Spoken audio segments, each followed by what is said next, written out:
Hey everyone, my name's Landon, and today in my speech I'm going to be talking about how I think college athletes should be paid more money for the amount of work and effort they give to the university. I have firsthand experience with this. I'm a college athlete myself, and I know how hard I have to work and all the hours I put in and all the money that goes toward the university just for me to be on the field. And I truly don't feel like any college athlete is paid enough for the amount of hours and the amount of money they get put into the university. So in my presentation today, I'm going to be discussing firstly on how athletes generate a lot of economic value toward the university. Then secondly, I'm going to talk about how current compensation toward athletes in the current system that the NCAA has is failing athletes in our generation today. Then thirdly, I'm going to talk about how I have a system that I've set up and a model that I think will play both toward college athletes and the NCAA, where they can both play in both fields and college athletes can receive the right amount of money, and the NCAA can still receive the money they deserve and the university. So firstly, I'm going to talk about how college athletes generate a bunch of money towards the university. So all of you, or most of you, are college students that go to big SEC schools. So if you think about how, let's say you go to a big SEC football game, you're paying money for tailgates, you're paying money for food, you're paying money for jerseys, but you're really paying all this money just to watch the athletes play, like on the field, because if the athletes weren't playing, you probably wouldn't pay a bunch of money. So if you think about it truly, how much money those athletes receive, they don't receive any of that money that you're paying, which I believe is actually a problem. One of the sources that I used for my speech is Michael McCann, a Harvard law professor, writing for Harvard Journal of Sports and Entertainment Law. And he said the NCAA earns massive broadcast revenue while still prohibiting direct pay for athlete participation. So that kind of gives you a small idea of how big the economic gap is for college athletes and the NCAA, and how big college athletes generate money, and how the NCAA just kind of takes it in the university and they just don't give anything. So now I'm going to talk about how the current compensation is unfair towards college athletes, and how I believe that it's just challenging for athletes to raise any money for tuition or anything. So obviously, scholarships, I'm on scholarship at my university, but you'd be surprised on how little you truly get.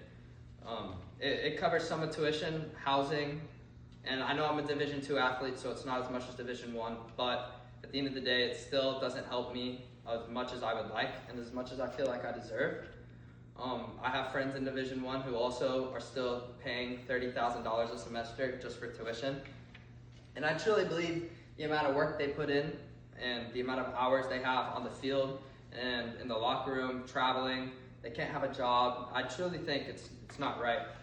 One of the sources that I used for this topic was a peer-reviewed article published in the Journal of Economic Perspectives by Sanderson and Seigfried, which explains that the NCAA uses collective waging fixes to suppress athlete compensation while coaches and administrators benefit from skyrocketing salaries.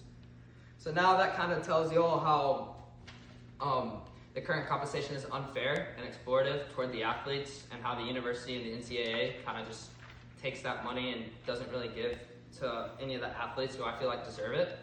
So now I'm going to try to give a sustainable model for college athletes and the NCAA within universities, to where college athletes can be paid the right amount of money and the NCAA and the university can collect that money.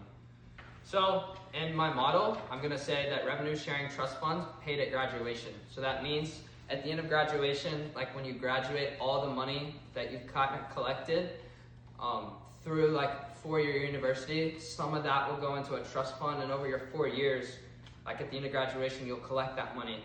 So through those 4 years, instead of always focusing on NIL and your money, you can purely focus on academics and athletics. And at the end of graduation, you're going to receive a portion of how much you've earned for the university, which I feel like plays into a great way of the university and that NCAA, to where they're not paying you over a month's salary, or so they just pay you at graduation, to where I think that's a great way for athletes to just focus on. So, in the source that I used, it's a law article review by Meyer and Zimbalist, who proposes that athletes be compensated through individual trust funds for their name, image, and likeness, NIL, with funds accessible only upon graduation, ensuring athletes focus on academics while still receiving fair pay for their labor.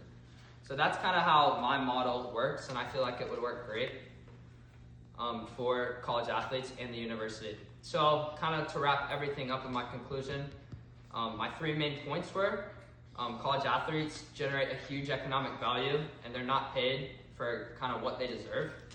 Secondly, I feel like the current system is corrupt and it doesn't really help college athletes get paid what they need to be paid. And thirdly, I created a hybrid model through NIL.